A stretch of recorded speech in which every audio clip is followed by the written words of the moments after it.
What in the world are you doing here? These are the last few nice days you have in Wisconsin until next April, and you decide right in the middle of the day to come and sit down in a dark room. Now, you were not forced in, right? There's nobody with an electric prod pushing you in. So you did that voluntarily. So hopefully that will pay off sometimes. I hope that through everything I'll mention, I'll have some real wacko things, but I hope there's at least one thing you can write down and take back home. That was nice because I was sitting here in the front and I heard some people speaking French, and so I can I was raised French, and so that explains the accent. It's a birth defect. Okay, I can't do anything about it. I'm handicapped with this. So anytime the university has special programs for handicapped people, I raise my hand and say, I want to have a grant for that. I'm French speaking. They don't give me any money, but it's fun trying it because it upsets a little bit the bureaucrats that you have, and it's kind of a fun game. Try that. You'll have some fun. The other thing that we have to remember here today is we have to be thankful to the sponsors of these seminars. Otherwise, I wouldn't be here. So they pay the expenses. They got about only 2 minutes to say hi, hello, and things. So if you have a chance to visit their booth, or if you know some of these people, at least give them a handshake and say thank you, because it's real money for them. It's a real expense. All right, now when we talk about margins, typically in a seminar, immediately somebody goes and start talking about futures and options market and the brokers and all that crap. And I'm going to tell you how I view that. These are tools to manage. They tend to fit much better the larger herds. So today I wanted to have things that herds of any size can apply. So I was not interested in that. The second thing is the misconception that by trading the futures or options, both on the milk and on the feed, that it will make you more money. Well, that's about the same as going to Las Vegas thinking this is a profitable trip. The average person going in Vegas loses money. I hope they have fun in the process. The same thing as anybody who's bought any insurance, car insurance, home insurance. At the end of your life, the average insurance buyer has paid more in premium than what they have got back from it. The insurance company has to make a living. It's the same thing here. If you pass some of your risk to somebody else's, unless he's a complete idiot, on the long range will ask for a reward. And that reward, when I calculate, it's about 10 to 20 cents per hundredweight. That's how much, on the long run, the average producer trading will be losing in margins. Much less fluctuation in the margin. That can be very efficient to do that, but you leave some money on the table. Now, for some people, 10 to 20 cents doesn't sound like a lot of money until you tell them the average net income per hundredweight is somewhere between $1.50 and $2 over a 5-year span. Now, it's only paying an insurance premium somewhere around 10% of my net to guarantee my net or reduce that. That seems to be a pretty high premium also. So I am not I'm not invited very often by brokers to go and talk at a seminar about how you hedge your things. Okay, but today we'll look at applied things. I submit to you that the high feed prices that we've been living through are not going to disappear. It's unlikely that you're going to open a journal somewhere, a newspaper, and you're going to find out that, my golly, somebody went out for a hike, went over a little hill, and found 150,000 acres of prime land that we didn't know existed. I don't think that's going to happen. And when we look at the world and the world population and things, I think the increase in feed prices that we've had are permanent. So we're still going to have all side of wild fluctuation, but if you're preparing a budget and you put $2 corn in there, the odds of that happening is probably quite small. Now, the thing that we have to remember, though, is if you're in dairy production, you're not defenseless versus these. But you have to change your thinking, your attitude, and it takes a different type or a sharper pencil. If I ask you, is corn expensive? It's amazing all of a sudden that $6 corn doesn't look as expensive after we hit $8, right? But you just go back a few years ago and you would have thought it's $6 corn is obscene. What we have in here on this chart is the price of corn starting in 1991 going all the way here to July. I've put the price in dollars per metric ton because out of the 7 billion people on planet Earth, 6.75 of those are dealing with metric tons. Us Americans, we still deal with bushels, which we never measure bushels, right? We put a truck on the scale and we divide by 56. So anyway, but that's how it's traded. The nice thing with metric ton, if you take the price per bushel times 40, it's your price per metric ton. And so you look over here and over that range there, starting in late 97, early 98, and all through that, this is less than $2 corn. So it's no wonder that we've got really accustomed to this. And there a point in time, if you go back during that period of time, it was a shame we had to feed forages to cows because the forage was more expensive than corn. $70 a ton corn was a hell of a cheap feed. But that's gone. And now suddenly, we hit close to $8 and we'd be currently about there, and I have no idea where that's going to go. I don't know. The USDA at times find things that they didn't know existed, and then suddenly the things that they thought existed has disappeared mysteriously. I don't think they can count the bushel of corn any better than they seem to be counting the pounds of cheese. But on the corn side, at least, and on the feed side, corn is expensive. On a historical basis, we have very expensive corn. And so now we have to deal, what do we do with that? Now, one thing I can tell you from a nutritional standpoint, there's a lot of kind of quick rules that we have adopted through time to balance rations that were made up at the time we had $2 corn. And then when we have $6, $7 corn, those rules no longer apply. You have to open your mind a little bit. We'll be covering some of that. But what can you do? First thing, you can shop better. That's something that kind of come natural with dairymen. Because it means I'm going to try to find the same feed cheaper somewhere else. Now, that was working fine when we were dealing with just, say, corn and soybean meal. Your 48% soybean meal is the same as his 48% soybean meal. If you're $2 a ton cheaper, I'm going to buy from you. That's easy. Now, you're in the business and you sell bakery byproducts, and he sells bakery byproducts. He's $2 a ton cheaper. Should I buy that one? Oh boy, better start asking, what are the specifications in your bakery byproduct? It will vary tremendously from one supply to the next. And so now suddenly going and trying to shop for something that are cheaper is a bit more difficult. You have to make sure you're comparing apples to apples because commodities with the same name can have very different composition. They have the same name, but it's just like you have two Johns in this room. They're two different people, very different. Feeds also often are bought with some bundled-in services. You buy feed and you have a technician coming, doing forage analysis, ration balancing, and all of these are sort of bundled in the price.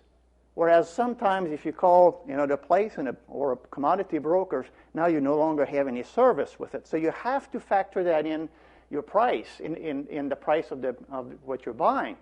But you better make sure that you require these services. Otherwise you're buying built-in services that you don't need, and that those services are delivered at a competitive price. Sometimes shipping samples all the way across the country to get an analysis may not be a very efficient way of getting the specification for a forage. Make use of cash discounts. This situation, exactly this situation occurred to me here in the last 3 months. And you have an offer where the invoice is a discount of 1% if the invoice is paid in 15 days, net 30 days. That really means they're willing to give you 1% for a 15-day difference. It turns out this is an APR greater than 25%.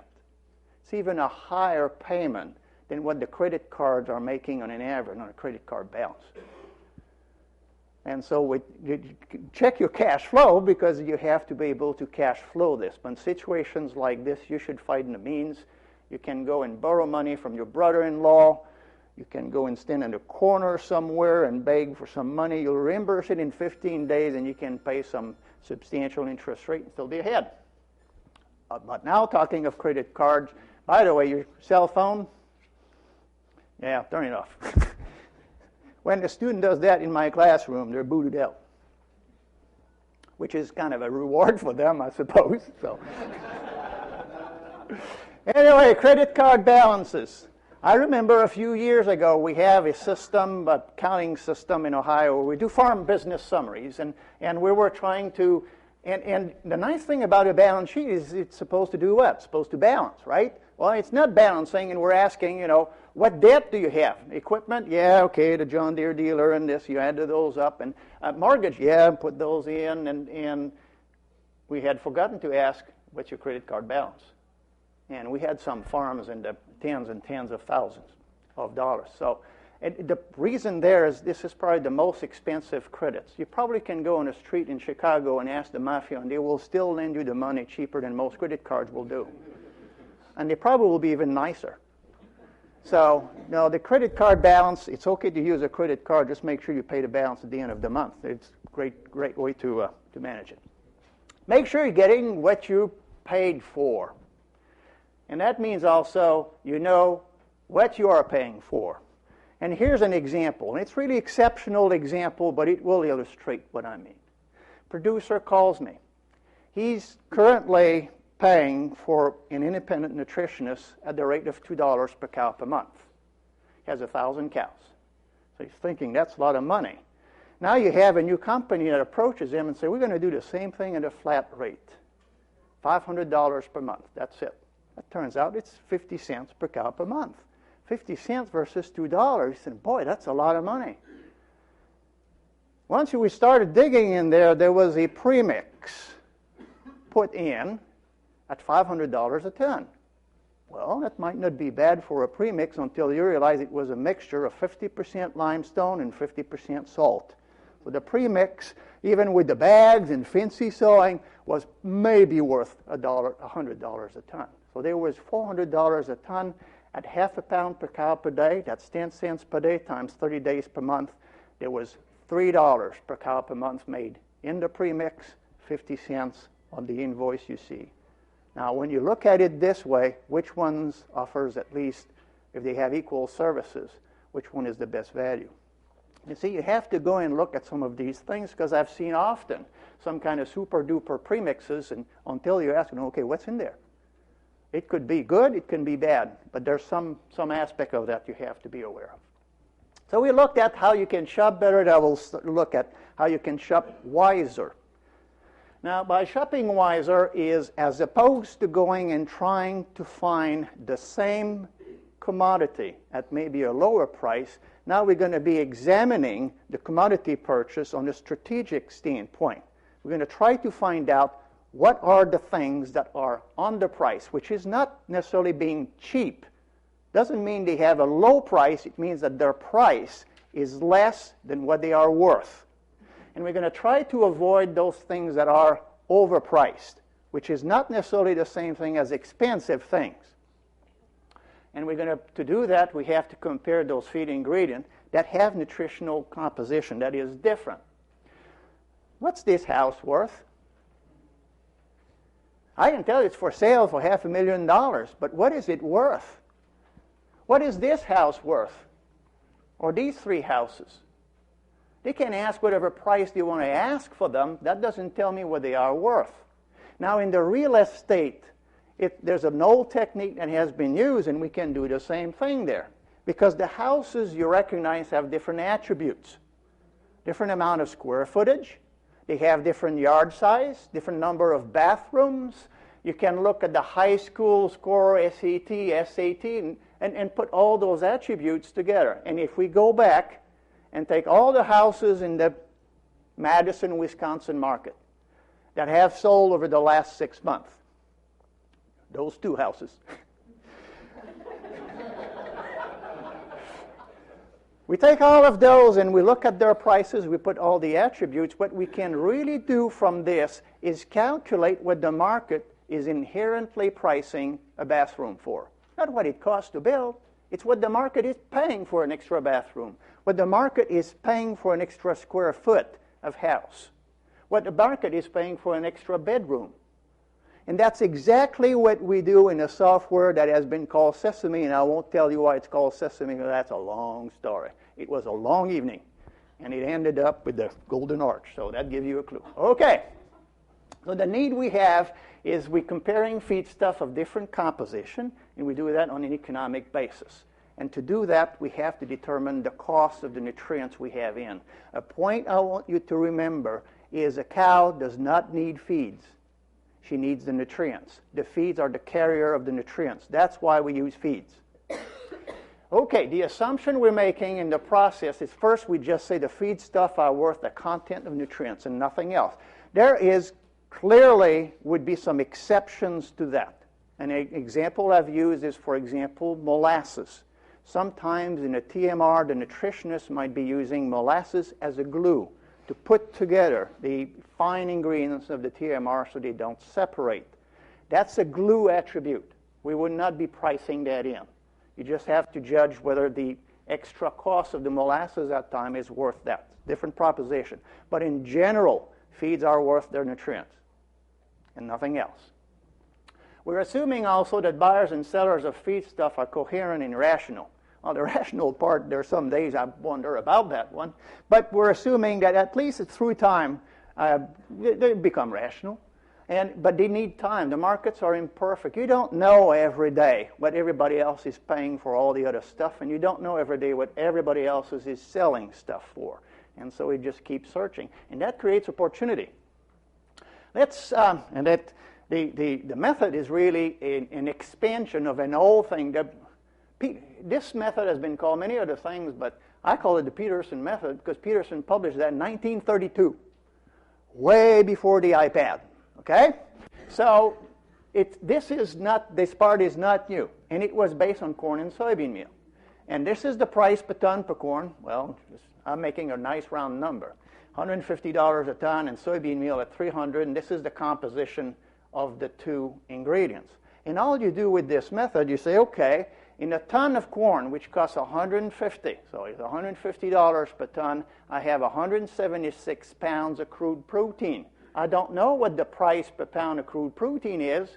If I did, multiplying 176 times the price per pound would tell me what's the value of the protein you have in corn. Likewise, there's 1,566 megacal of net energy lactation in a ton of corn. I don't know what the price per unit of NEL is, but if I knew that, the multiplication of the content times its unit price will give me the value of the energy in a ton of corn. Well, now, you may remember in high school, Mrs. Smith was teaching you algebra, and she was telling you solving a system of two equations and two unknown one day will be useful. And you forgot about this. And Mrs. Smith is coming back today to haunt you because this is exactly what we have, and I could give you that as a homework, graded, and see if you can solve it. Actually, it's pretty easy. And you would get out, if you pencil it out correctly, that the pound of crude protein using these prices in composition would be worth about 18 cents per pound, and a megacal of NEL of about 7.5 cents per pound, per megacal. That was the Peterson method, and there was a few problems with this. The first thing that you have is it assumes that corn and soybean meal are perfect barometers. They're always exactly priced for what they're worth. I don't know what planet you live on, but that doesn't seem to stand. Okay, so both would be never overpriced and underpriced, and the corollary for that, the consequence is you should never buy them. You should always find something else.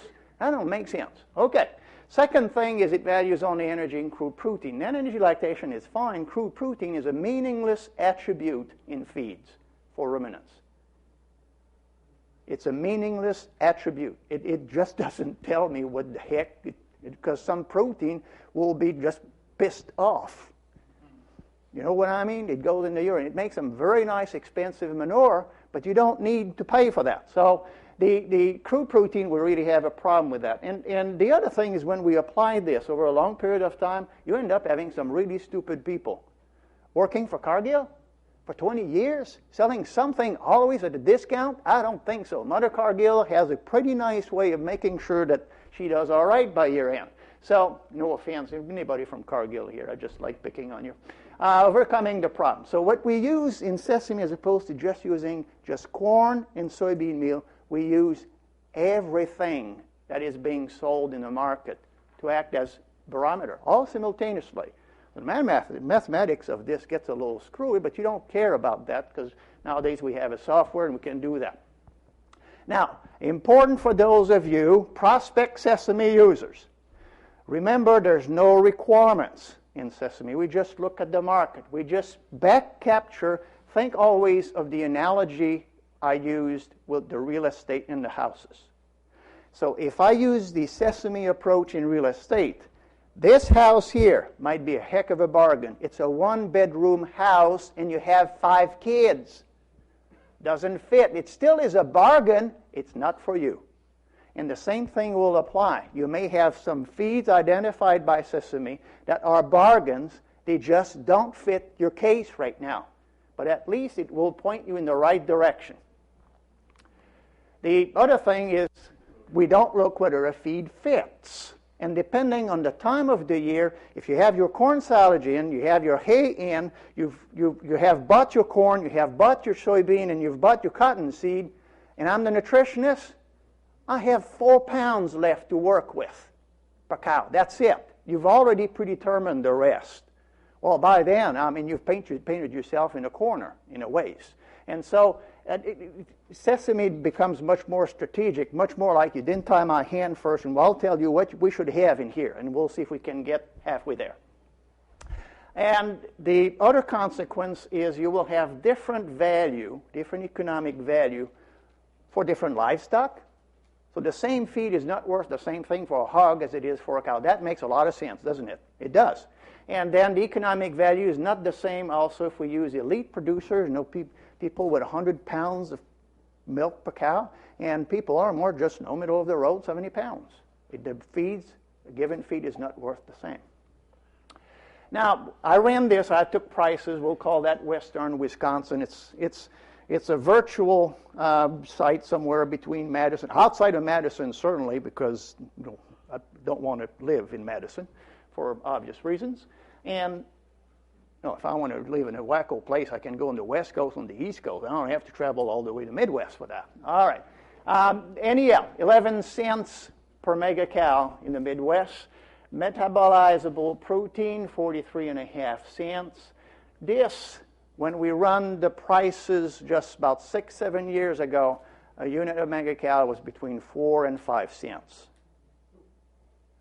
Late spring, we hit 18 cents per mega cow. You thought the gasoline you put in your car was getting expensive? It'd be the same as if gasoline had quadrupled in prices. That's what we had in late spring. We were in a highly, highly priced energy market. Right now, we're still about at twice the long-term range price for energy. Effective NDF, 14 cents per pound. Very expensive right now. And we've had a screwy summer. And different places in this country had different screwiness, but forage will be tight. Way dry in the south. On the East Coast, all the way there, you've had some disaster occurring with too much water. On an average, we got just perfect water, just all fell down to one place. And so we're going to have some struggle with forage, both in terms of getting some and also getting some that we can feed, because some of that, in fact, will have some real issues on their own. So effective NDF, that's about 3 times the historical average. And non-effective NDF is something that comes out very often is we are in ruminants, when we both beef and dairy, we're about the only ones that can make anything good with non-effective NDF. Nobody else has wanted. And so they're paying us to get that off their hands. That's basically what happens here in the market. So going the wrong way. Good. And so you end up with a table where you have the feeds. These were the actual prices that I got. This is what Sesame says they're worth. And then we give a confidence interval, 80%. So if we take, for example, bakery byproduct, This number is $310 per ton. That was the market price. It says it's worth $252, and there's only about a 10% chance that it could be worth over $280 a ton, and it's priced at $310. There's a strong likelihood this is an overpriced feed. And so that's the interpretation you can have. Again, it doesn't say whether any feed will fit in my given rations, but we can look at also different quality of hay and determine the hay I had in this stable is a 44% NDF, kind of middle of the road hay in the Midwest, and it says it's worth $266 per ton. But if I go with a premium alfalfa at 38% NDF, it'd be worth over $316. And so now you know, depending on the market conditions that you have, what price of range you can go with different quality of hay. And all of that's available in a graphical basis. Any feed that's above this top red line are overpriced. Those that are in the middle like this are priced about for what they have in, and those feed at the bottom are your current bargains. And nowhere in there does it say you can balance a ration using only those, or you can balance a ration without using any of those. But the strategy is you should minimize the use of those. That includes whole cotton seed right now, grossly overpriced. Now, if you still feed 5 pounds per cow per day across the whole herd, you're missing a curve somewhere. Okay? So that's just an example. And when we apply that over time, you see soybean meals, there are times in the red when it's overpriced, and there are times in the green when it's been underpriced. So every feed like this will keep moving and can move very fast from one region to the next. Now, I hear some people, I know I'm from Ohio, they grow a lot of their stuff, and they tell me, wow, good thing I grew my corn. I'm saving a lot of money.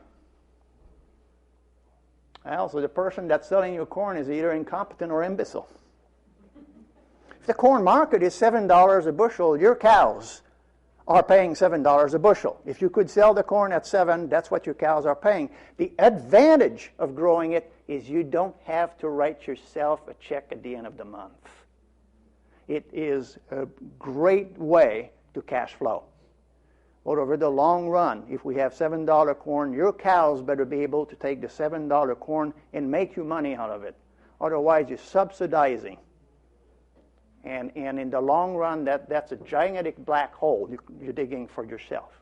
So set your business as enterprises. Look at them that way. On a short-term basis, there's no reason to say that the crops can subsidize the cows, but on a yearly basis, the cows have to pay what the market price is for your corn. Just to summarize some findings, we are and we have been over the last 4 years in a high dietary energy market. And so what it means from a nutritionist standpoint also, you approach the balancing of a ration you should differently. We use, if you have a pan that's 70 pounds of milk, you cannot balance the pan for 70 pounds because the cows that are over 90 pounds of milk in that pan will be brought down pretty quickly. That's the safety margin that we add on. And on the energy side, it means we have to be tighter on these today than we were 5 years ago.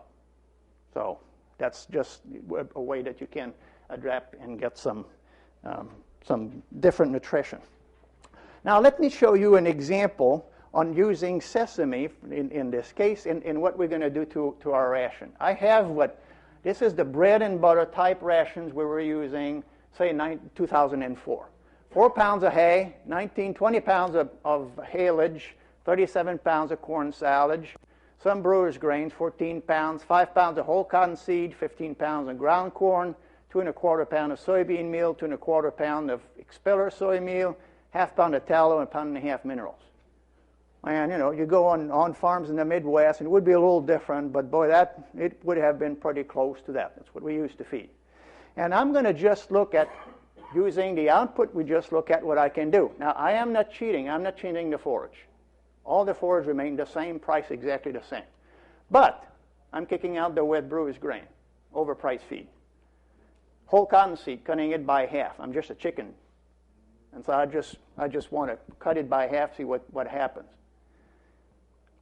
I'm cutting the corn by 25%. It was slightly overpriced. I'm taking out all the soybean meal out, raising a little bit the expeller soybean meal, And then what I do is I feed combination of about 11 pounds of distiller's grains, hominy, gluten feed, and wheat middlings.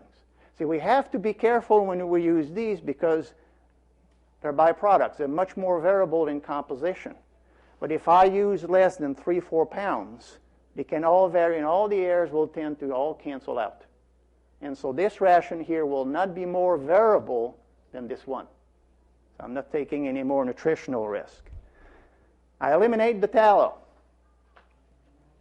Now these are the specs, the nutritional specs coming out of these two rations. Energy virtually exactly the same. Dry matter intake exactly the same. Crude protein dropped a little bit. Now, I told you earlier, crude protein is pretty much meaningless. What we have to look at is the metabolizable protein, the amount of protein the cow can use. 10.6, 10.6, exactly the same. Now, by this, it means I was able to create a little bit of room. In that room, I've added a little bit of fiber. So I may have a ration that will be a bit more resilient for fat tests and feet health. I have the same level of NFC or starch, but I've lowered the fat from 5.7 to 4.6. And fat, can do some nice things, but it can do some troublesome things in the rumen at times. And so in this ration here is at least just as good as this one there. Now, the nice thing that you will have is if I use the September 2011, that says 10, just punch the wrong number. $7.03 per cow per day, $6.01 per cow per day. Now, you want to go and bargain, try to find corn at $2 a ton cheaper, or do you want to make $1 per cow per day more? And that's the question. So you can. So we say, okay, shop better, shop wiser, avoid the black holes.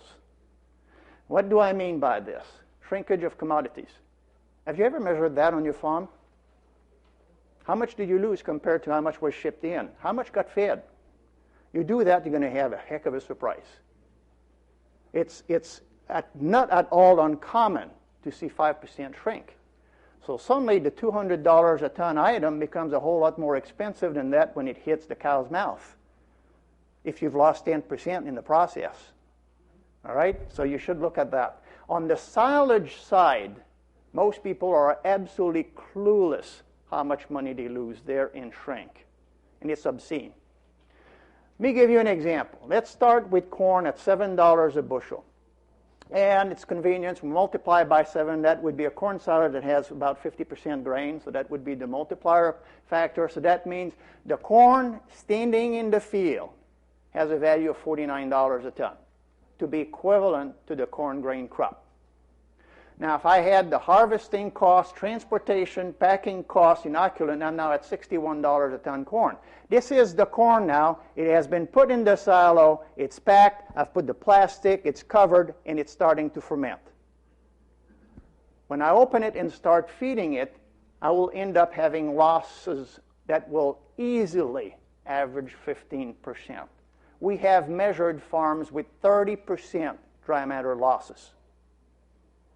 Well, what it means is I'm really adding $9.15. So that corn silage, the corn that was $49 standing in the field, $61 capped in the silo, is now $70 a ton. Imagine if you come in and you put, let's say, just a very effective inoculant. Inoculants will reduce dry matter losses. And I can lower this number from 15 to 10%. My losses drop from $9 to $6.10. I've just made $3 per ton of corn silage times 10,000 tons. There's a lot of money there. Okay? Avoid the black hole. Don't cut the corners. We do that with cheap feed and everything. We got into this rut of we feed one lactation TMR.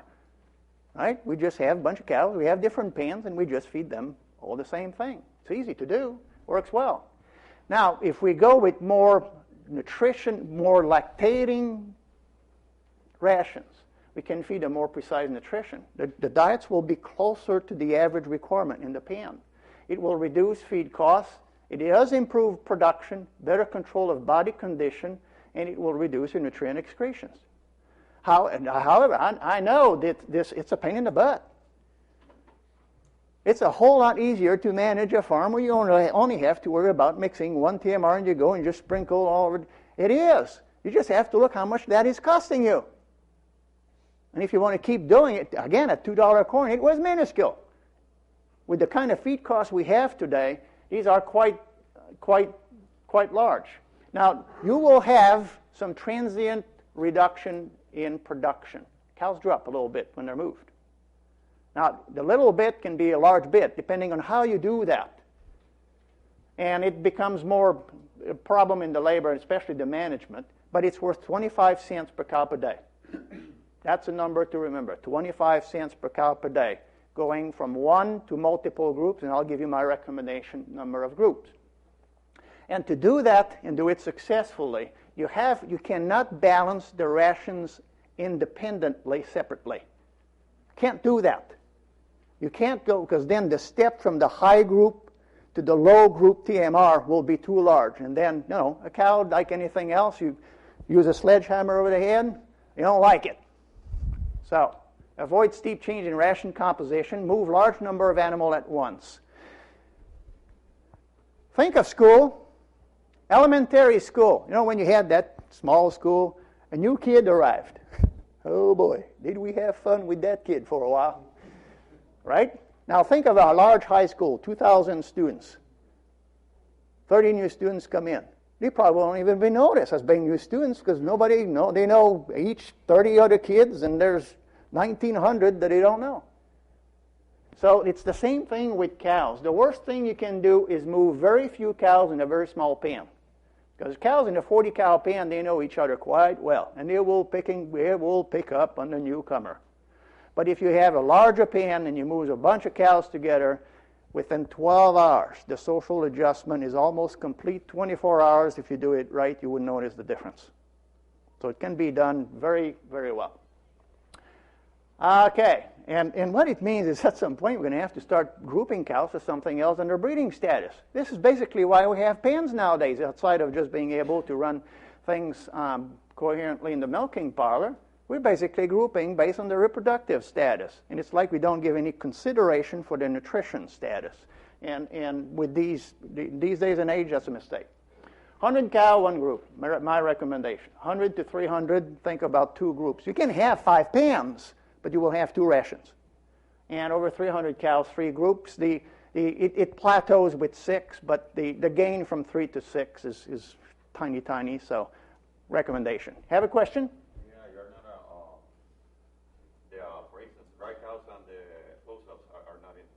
Correct. The question is, which cows do I have? These are just the lactating cows. The close-up and all that, they're not counted in here. These are the cows that are full in milk going through the parlor, and how many rations should you have in there? Yes, sir? Not fresh cows. Well, yeah, the fresh cows could be in. Fresh cows would be a group, and Yeah, but I didn't count the fresh cows in these recommendations. So if you count the fresh cows, add 1. Okay, did you take the transient milk loss out of the 25 cents? Yes. Yep. So the 25-cent gain is after transient milk loss? Yes. Yep, it's your net. Okay, now just a comment. Feed additives are what they are. They have a reason, they have a place. But I've seen many times where we use them to really patch up the holes we created by our lack of management. And I'll rest it at that. Just go and look at the list of additives you ask and ask yourself, when I need this, if I were making the proper management change that I need.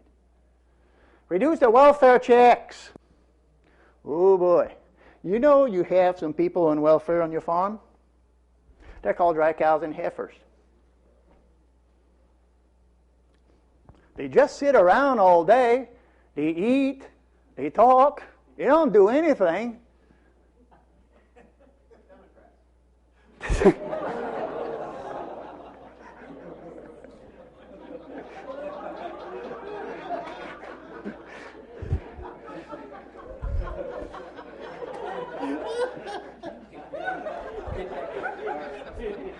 You're on video. Well, I lost my train of thought. What was I talking about? All right. The welfare checks. Just take a herd of 100 lactating cows, 12 dry cows, and I have 80 replacement animals. We're going to look at those. And what I have is the cost for feeding my lactating cows, $6.60 per day. Dry cows, $2.50. Heifers, $2. Milk production is 70 pounds. I'm using $20 a hundredweight for my milk. And then I have a non-feed cost of $6 per hundredweight. So let's see what happens. It's a busy slide, so when you get the presentation will be available for download, so you can look at those numbers more carefully. We'll just look at dollars per hundredweight of milk. So there's your $20 of income. The cows' feed costs $9.43. The dry cows' feed costs expressed per hundredweight of milk is 43 cents. There's my heifer feed costs paid by the hundredweight of milk. So I end up my total feed cost in the herd is $12.14 per hundredweight. 77% of that is to feed the cows that are paying, and the rest, the balance of 23%, is to provide to the welfare recipients. Not a word. And then we look at the income over feed cost, and there's your cows, and you see what they end up costing. So my income over feed cost is $7.86. If I subtract in the $6 per hundredweight of other costs, I'm netting $1.86 per hundredweight. Very reasonable figure. Now let's see what happens if all I do, the only number I change, is moving from 80 to 100 heifers. 100 lactating cows, I'm moving from 80 to 100 heifers I'm raising. Same cost, same everything. You end up with $1.29 net per hundredweight as opposed to $1.86, and by adding 20 heifers per 100 cows, your net income is reduced by 30%. You don't think that's important? You haven't made a phone call trying to reduce your price of corn by $2 a ton on this one, 30% effect on your bottom line. Okay, improve your milk check. That's the last topic I want to address. We tend to think that, we just receive whatever the co-op will pay us this month. It doesn't happen this way, people. You've missed something really fundamental, especially in the Midwest. That is, we paid for components. Now, in 100 weights of milk, average across the United States, that's about what you have. In 100 weight, about 3.7 pounds of fat, 3 pounds of protein, 5.8 pounds of other solids. That's the lactose and the minerals. There's about 4.8 pounds of lactose and about a pound of minerals. And then you have 92.5 pounds of water. Now, I'm just telling you, we'll be applying that to a 1,500-pound cow producing 70 pounds per day. I'll account on it. People say, well, okay, you're just looking at class 3. No, I'll look at the whole thing. So we're going to give a class 1 differentials of $2 per hundredweight, but a class 1 utilization of 25%. That looks a little bit low. That's getting to be pretty close to what the national average is in class utilization for milk. People aren't drinking any more milk. I have bad news for you counting on the class 1 to save your butt. People aren't drinking any more milk in spite of all the advertising that's been made. So the per capita consumption has been dropping so steadily, it's not even funny, except the last 2 years have been worse. So those of you building places for class 1, you better sharpen the pencil, I think. So that ends up with a PPD of 50 cents. I'm just going to put a hauling cost of 50 cents per hundredweight. We're going to go and get some premiums of 15 cents per hundredweight, then you have a 15 cents per hundredweight marketing. What have I done? I may look stupid, but sometimes I know a little bit what I'm doing. I just made it so it all canceled out. I don't have to make any adjustment. It's just basically the class 3 then that's going to be running this herd, right? So, clever. These are the price we had for the components in September. $2.20 per pound of fat, $3.03 per protein. This really dropped from the previous month. It was close to $4. Really, the protein dropped. Other solids at 40 cents. Based on the adjustment we made, you're not paid for water. You don't have to pay. It's zero. And the maintenance, nobody pays you to keep a cow. No, you don't get the check in the mail saying, well, you had 100 cows. Really appreciate what you're doing. There's $200 included. Thank you. No, you don't see that line on the check, right? So the maintenance, you get no income. So if we put the gross income per 100 weights of milk using the milk we had there, you get $8.14 for the fat, $9.08 for the protein, $2.35 for the other solid. There's your $19.58 net price. Now, if we add But you can't stop here because that just gives you the gross income. You have to look how much nutrients you have to put in. And in this column, I put the nutrient cost per pound of component. It costs currently 70 cents in nutrient cost, in feed, to produce a pound of fat. It costs 94 cents to produce a pound of protein. It costs 28 cents to produce a pound of other solid. And the maintenance here, this is the cost per 100 weight on the cow, 16 cents. So I have a 1,500 pound cow weight. If she was at 1,600, then I would add 16 cents. That's how much it costs to maintain a cow. So once we put all of that per 100 weight, we end up that the fat is making you 259 net, protein 282. The nutrient cost, this is the cost to produce the 3.6 pounds of fat. $2.59, $2.82 to feed for the protein, $1.61 for the other solid, and it costs you 343 cents per 100 weight of milk to maintain the cow. Now, what it means then, if we take the net, that is, if we take this column, that's our gross revenue, and we subtract how much nutrients feed we have to put in, there's $5.55 for fat, $6.27 for protein, 74 cents for the other solid, nothing for the water. There's your maintenance cost, so your income over feed cost is $9.13. Well, you have to look at these numbers. These are where the money is made, and it's 44% out of the fat, 50% of the protein, and 6% combined between the other solids and the water. 93 pounds, and you make only 6%. Another way to look at it, if I go in that herd and I say, okay, we're at 70 pounds of milk, we're at 3.7 fat, I'm going to raise this to 3.9 fat. Everything else stays the same. That's raising by 2 points, that's increasing the fat yield by 5%. I will improve your net income by 13%. That's your net income, it's your bottom line, 13%. If I do the same thing on protein, if I increase the yield of protein by 5%, which is 1.5 point, I'm raising your herd from 3 to 3.15% protein. And I guarantee you this is quite doable nutritionally. I'll raise your net income by 15%. If I go in there instead and brag you, I'm going to add 3.5 pounds of milk yield in that herd, I will have an impact of 2% on your net income. So you can go and brag at church on Sunday that's only you picked up 3.5 pounds of milk. You're bragging about something that's pretty irrelevant. It's about like global warming. And Democrats. So why is it that we keep talking about pounds of milk as opposed to talking about pounds of components? I will do in my pants the day I go on a farm and I ask, how you cows doing? And instead of hearing, oh, pretty good, 85 pounds, somebody said, no, we're doing quite well. 3.2 pounds of fat, 2.7 pounds of protein per cow per day. These are the important numbers. That's all you're getting paid for. The rest of it, September was actually the most favorable time for the rest of it. 75% of the time, the water and the other solids end up costing you money. So there's 93 pounds that literally you have a net income out, and you're only making money on the rest. We should focus on the rest. So I'd like to know what you think.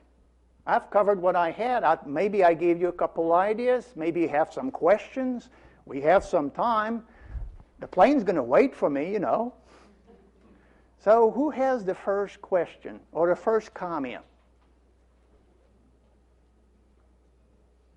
Yes, sir.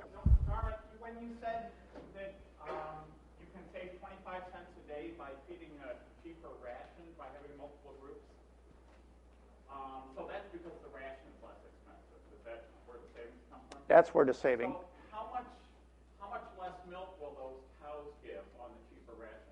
None, because... Oh, then here's what I think you should do. Why not feed all the cows a cheaper ration? If they'll make the same amount of milk on the cheaper ration as the most expensive ration, then I think it's a huge mistake to have those expensive rations. What's wrong with that logic? What is wrong is the uncertainty that you have with any given cow, which is why you don't gain past 6 lactating rations in a herd.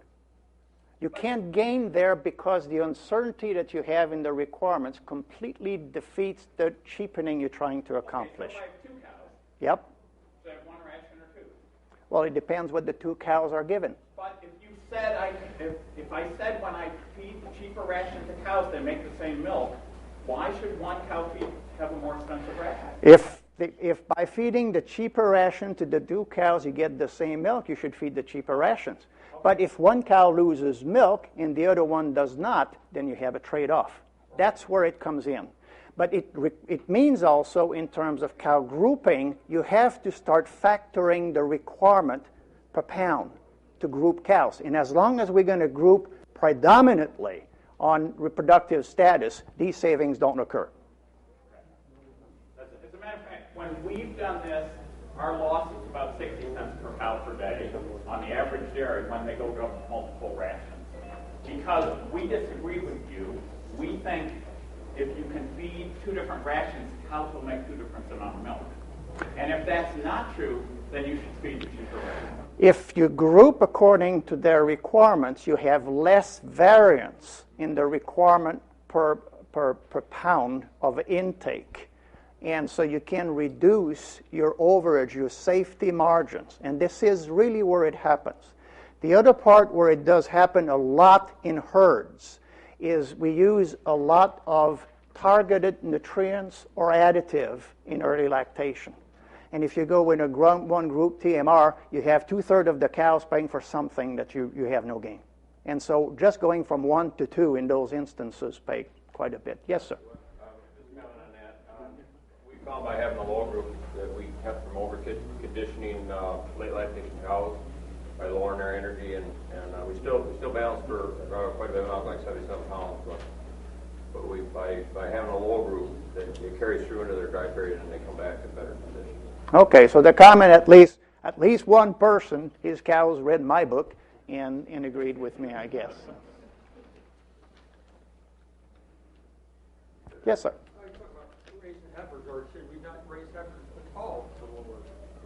The question here is, should you raise all your heifers or no heifer at all? And what it is you can't answer that as long as you mingle and put everything together in one enterprise. You have to separate the two. You should raise your heifer if that has a greater return than having somebody else's raising your heifers. And at times, it really means it depends on something just called your equity. And so if you raise your heifer and you feed your own heifer, for example, that will require additional land. They poop, and you're going to have to take care of this, and they eat a lot of forage. And so if forage is very limiting on your farm, then not only having your heifer raised somewhere else could make direct economic sense, but it also can allow you to maintain a larger lactating herd. You can't define this unless you have really separated the enterprises. There's a very famous study that was done at Michigan State where they had taken, for a period of 3 years, they had a series of herds in the enterprise, everything they were doing. And so you had the cow enterprise, the heifer enterprise, the forage enterprise, and the grain enterprise. And they did it exactly like a large corporation would do. And a large corporation, if Cargill Grain sells grain for the feed mill division, they sell it at the same price the market would. And so they interchanged this. They did the study for 3 years, and on an average, the cows were the ones that had the highest return. It was somewhere between 20 and 25% return on the assets. The heifers were somewhere around 8%. They were losing money on the grain, and they were losing money on the forage production. That being said, though, there was, I think it was 10 herds in the study. There was at least one herd that the best enterprise was forage, at least one herd the best enterprise was grain, at least one herd the best enterprise was heifer, and one herd the best enterprise was cows. So you have to be very careful in not generalizing this. But the heifer and how we are, you have at some point to look when you have at the end of the day. Is there a pensionate in there, and the cows are paying as you go on, and definitely on a cash flow basis, it's true. You want to see a disaster on a cash flow is when somebody who used to have very poor heifer facilities, and heifer dying. And I had a case in New York, about 20% death in the heifer growth. And suddenly they had the brilliant idea, we're going to build some nice heifer facilities in here, and they're going to stop dying. We cared thinking about what it did to their cash flow. Went down the drain. Why? Because a dead heifer doesn't eat. And now they were alive. And they're going to be alive for 2 years before they pay you back. It's like a teenager. Except the teenagers never pay you back. Yes, sir.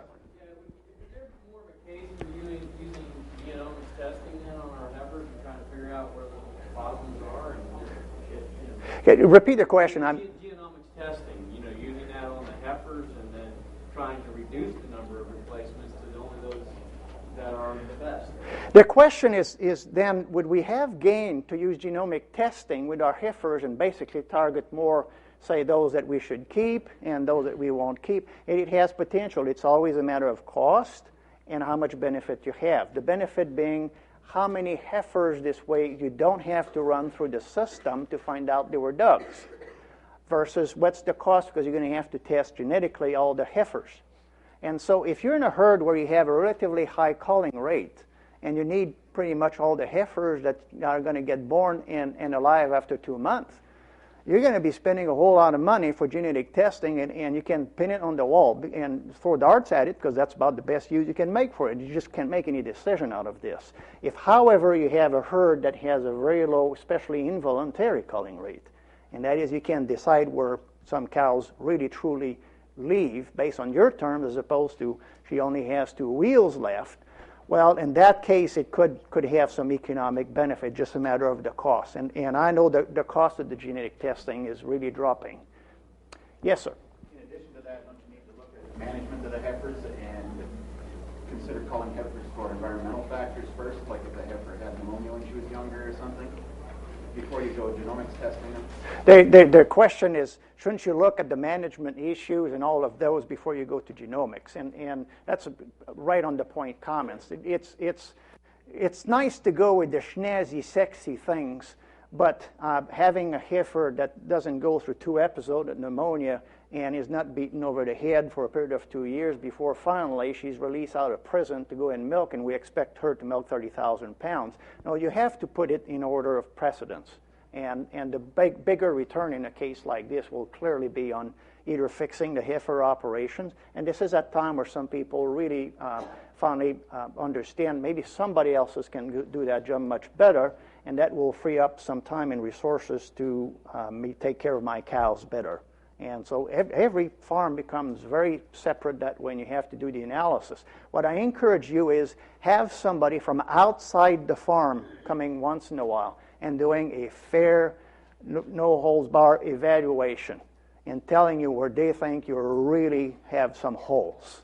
Because ourselves in our operation, I was in business, it's very hard to go and find out because you're close to the daily management. And it takes somebody from the outside and just tell them, no, I don't want to hear the flowers, and come and tell me. Yes?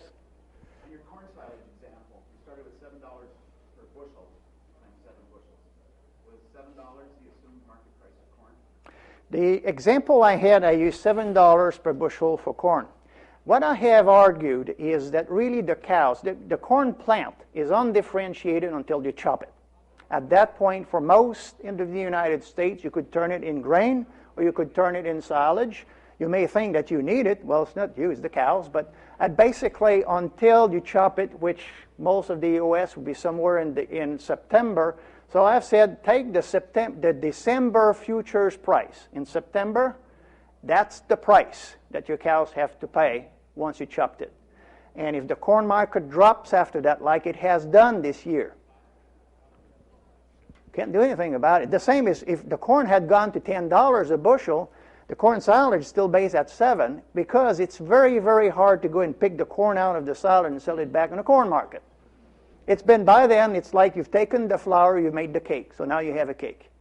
So when you're a producer out buying corn silage from a crop farmer, and he's heard all you smart university guys talk about this, and you go and he wants the price of corn times 7, it becomes extremely difficult to explain to him that $7, he's not going to get $7 for that corn standing sells it to the elevator because he's got to combine it, dry it, store it, haul it. The elevator's going to take shrinkage off. Your point is the $7 should be adjusted downward to account for some of his costs, and that would be true. But in the whole picture of things, all right, let's put 25 cents adjustment on that. On a per ton of corn silage basis, 25 cents times 7, you're talking, it's not large. It may be a meaningful thing to negotiate in the fine detail. What I really was trying to put emphasis on here is the difference in the value standing in the field versus when it comes out of the silo, and also the tremendous loss that we have in dry matter losses in the silo. Other questions or comments? Well, you've served your term. You are now free to go in Rome. I appreciate you being in here, and enjoy the day.